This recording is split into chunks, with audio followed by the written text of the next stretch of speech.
वृश्चिकटिकम सप्तम अंक कथासार। सप्तम अंक। यह अंक बहुत छोटा है। चारुदत्त मैत्रेय के साथ वसंत सेना के आगमन की प्रतीक्षा करते हुए दिखलाई पड़ता है। इतने में ही गाड़ी आ जाती है। विदूषक पर्दा हटाकर भीतर झांकता है। वह चिल्लाकर किसी पुरुष के होने की सूचना देता है। चारुदत्त स्वयं देखता है और आर्यक उससे शरण मांगता है। चारुदत्त उसे अभयदान देता है और बंधन कटवाकर उसे विदा कर देता है। यहीं सप्तम अंक की कथा समाप्त हो जाती है। अष्टम अंक कथासार। अष्टम अंक के प्रथम दृश्य में हाथ में भीगी चीमर लिए हुए एक भिक्षु प्रवेश करता है। उद्यान की पुष्करिणी में चीवर धोने तथा जन्म से ही प्रव्रजित न होने का अपराध लगाकर शकार भिक्षु को अकारण पीटता है। विट उसे बचाता है। सन्यासी मौका निकालकर वहां से खिसक जाता है। सकार के विट स्थावरक चेट की प्रतीक्षा में वहीं रहते हैं।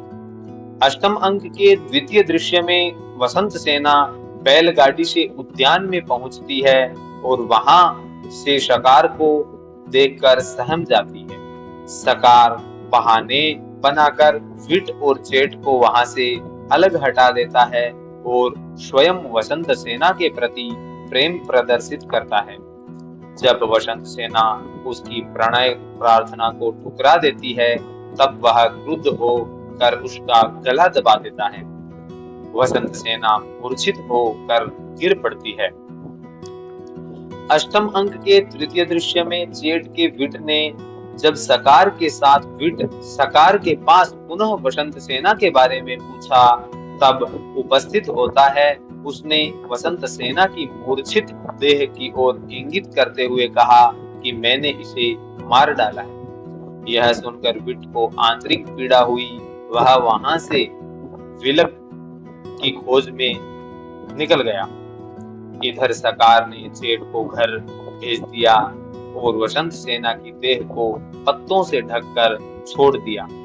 चारुदत्त के विरुद्ध वसंत सेना की हत्या का आरोप लगाकर न्यायालय में मुकदमा करने के लिए स्वयं चला गया।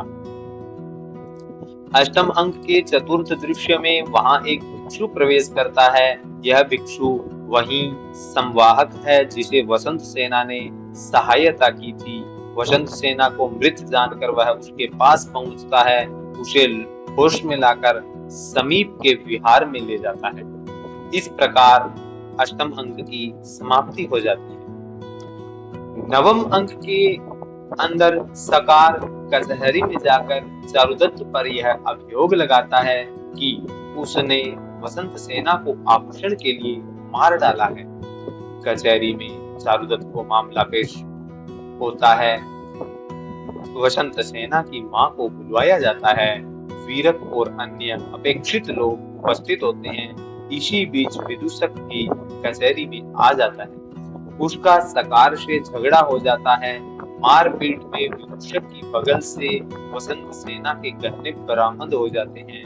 प्रमाण मिल जाने पर चारुदत्त को फांसी का दंड दे दिया जाता है। इस प्रकार नवम अंक समाप्त हो जाता है। दशम अंक के प्रथम दृश्य में चांडाल चारुदत्त को फांसी देने शमशान की ओर ले जाते हैं। विदूषक चारुदत्त के पुत्र रोहसेन को वहां ले आता है। रोहसेन चांडालों से प्रार्थना करता है कि उसके पिता को छोड़ दें और उसकी जगह उसी का वध कर दे। सकार के महल से चिल्लाकर इसी बीच स्थावर ने कहा, चारुदत्त नहीं, वसंत सेना का प्यारा सकार है। इस पर किसी ने यह न सुना। तब एक खिड़की से कूदकर स्थावरक ने लोगों से घिरे चंडालों को वही बातें दोहरा दी, पर चांडालों ने स्थावरक को वहां से खदेड़ दिया। दशम अंक के द्वितीय दृश्य में भिक्षु वसंत सेना को लेकर वध्य स्थल में उपस्थित हो जाता है। इसके पहुंचने के पूर्व चांडाल एक बार अपनी तलवार जरदत पर चला चुका था, किंतु तलवार उसके हाथ से छिटक कर दूर जा गिरती है। वसंत सेना को जीवित देखकर चांडाल चारुदत्त को छोड़कर राजा को समाचार देने चले जाते हैं। वसंत सेना को उपस्थित देखकर सकार वहां से भाग खड़ा होता है। दशम अंक के तृतीय दृश्य में राज्य में विप्लव होने की सूचना शमशान में आकर पब्लिक ने कर दी और राजा पालक को मारकर आर्यक राजा बन जाता है। चारुदत्त को फांसी से छुटकारा मिल जाता है। शकार को झूठे अभियोग के लिए फांसी की सजा हो जाती है। इसी बीच कुछ लोग शकार को पकड़कर वहां ले आते हैं। शकार चारुदत्त की शरण में आ जाता है। चारुदत्त उसे क्षमा कर दिलवा देता है। दशम अंक की चतुर्थ दृश्य में चंदनक आकर सूचना देता है कि चारुदत्त के वध की सूचना से संतप्त उसकी पत्नी दूता चिता में कूदकर प्राण त्याग रही है। सभी लोग वहां पहुंच जाते हैं। चारुदत्त को देखकर दूता प्रसन्न हो जाती है। दूता और वसंत सेना एक दूसरे को आलिंगन करती है और चारुदत्त को राज्य मिल जाता है। वसंत सेना को वधु का सम्मानित पद मिलता है। पृथ्वी के सारे विहारों का कुलपति भिक्षु संवाहक को बना दिया जाता है। स्थावरक को गुलामी से मुक्त कर स्वतंत्र नागरिक बना दिया जाता है। दोनों चांडालों के अधिपति बन जाते हैं। चंदनक को पृथ्वी दंड पालक का पद मिलता है। शकार का अधिकार पूर्ववत क्षुण्ण बना रहने दिया जाता है। इसी प्रकार भरतवाक्य के साथ इस महान प्रकरण ग्रंथ की समाप्ति हो जाती है। धन्यवाद। नमः संस्कृताय।